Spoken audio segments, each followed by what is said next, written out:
It's time once again for Inbox Phony Navy SEAL of the Week, and this is a good one. This is the best one I've ever got because I'm going to be able to tell a whole lot of stories out of this shit.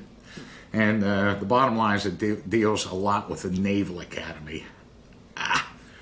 And one of my favorite stories outside this Inbox Phony SEAL is a buddy of mine. I did a SEAL platoon with him at SEAL Team 1, and sometime later, we're still good friends, he got stationed at the Naval Academy, and he's regaling me with this story. So he's a parachute rigger up there at the Naval Academy, and they would push the midshipmen out of airplanes, some of them during their summer, whatever the hell they do with those guys. And one day somebody walked in and he said, "Hey, we got another SEAL. He's going to be working for you. Here he is," and blah, blah, blah. They get this other SEAL that's working with him, and I think it's called Rockwell Hall. I'm not sure. The name's skipping me. But it's the big auditorium at the Naval Academy. They get that SEAL up in front of all these midshipmen. They load that place full of midshipmen, and this guy begins regaling them with stories of Desert Storm and a heroism and just all this crazy shit that he did. And my buddy's hearing all this stuff, and shit ain't adding up. And he said something about it. Turns out, this guy was never a SEAL. He got out of the Navy, and he was hungry. All he was trying to do was he was up here near the Naval Academy, he lived up here. He was hungry. He was trying to get on the Naval Academy just to eat, and he drops this SEAL bomb up there, that he's still active duty and he's a SEAL. All he wanted to do was get in the chow hall and get some food. Next thing they know, they got him working in the parachute loft over there with a buddy of mine, and they got him addressing the student body at the Naval Academy with all these flipping war stories. The guy was just hungry, man. Can you fault him? Anywho, I get an email today from a really noteworthy Navy SEAL. This guy was the only SEAL officer to serve in Vietnam that did 2 combat deployments as the officer in charge of that platoon. He did 3 deployments to Southeast Asia, one with Underwater Demolition Team 13, but he did 2 SEAL deployments over there as officer in charge in Vietnam.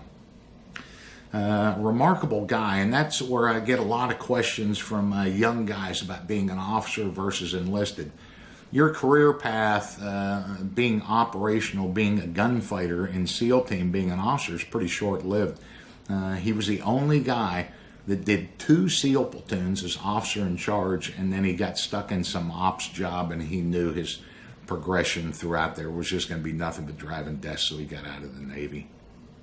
Also noteworthy, unfortunately, he was the officer in charge of Lester Moe. And Lester was his point man in Vietnam at the tail end of the Vietnam conflict.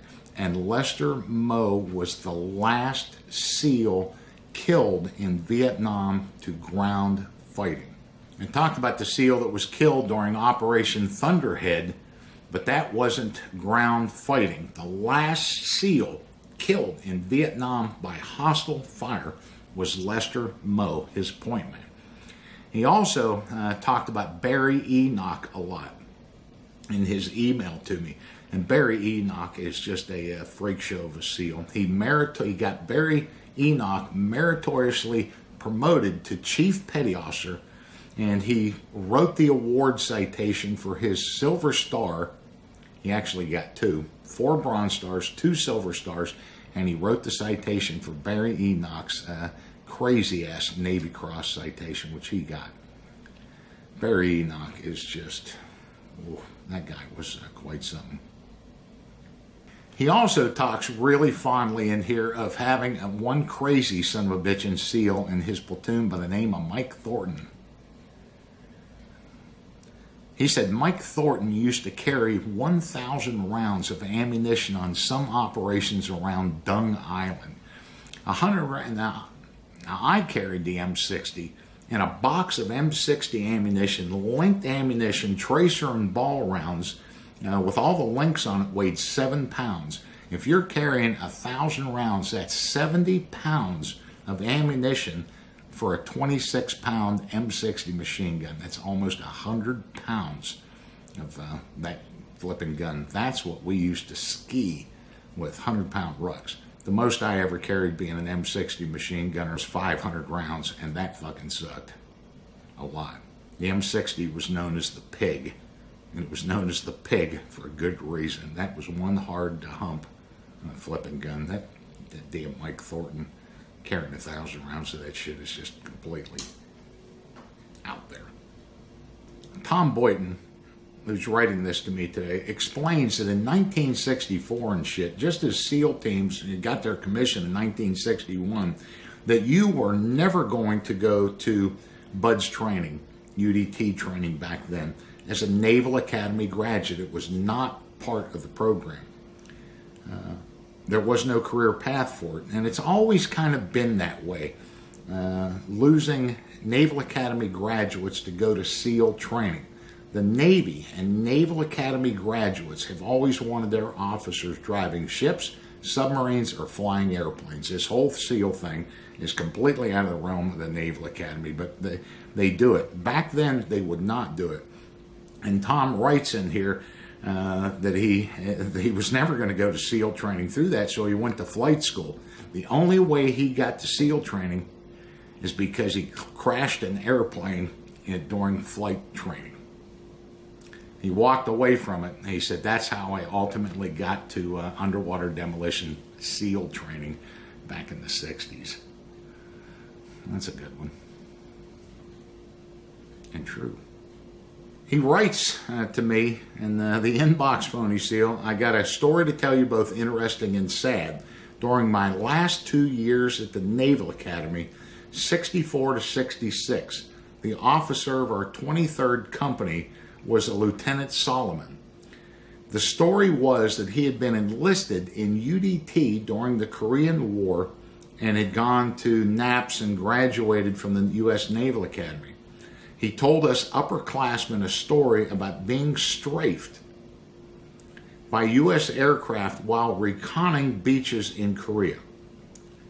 The crazy part of this is one of the original kind of SEAL UDT imposters. Now, this is 1964. None of this stuff has been around for very long. World War II started in 1941. This is 64. And for this guy to be claiming to be underwater demolition to a bunch of upperclassmen in 1964,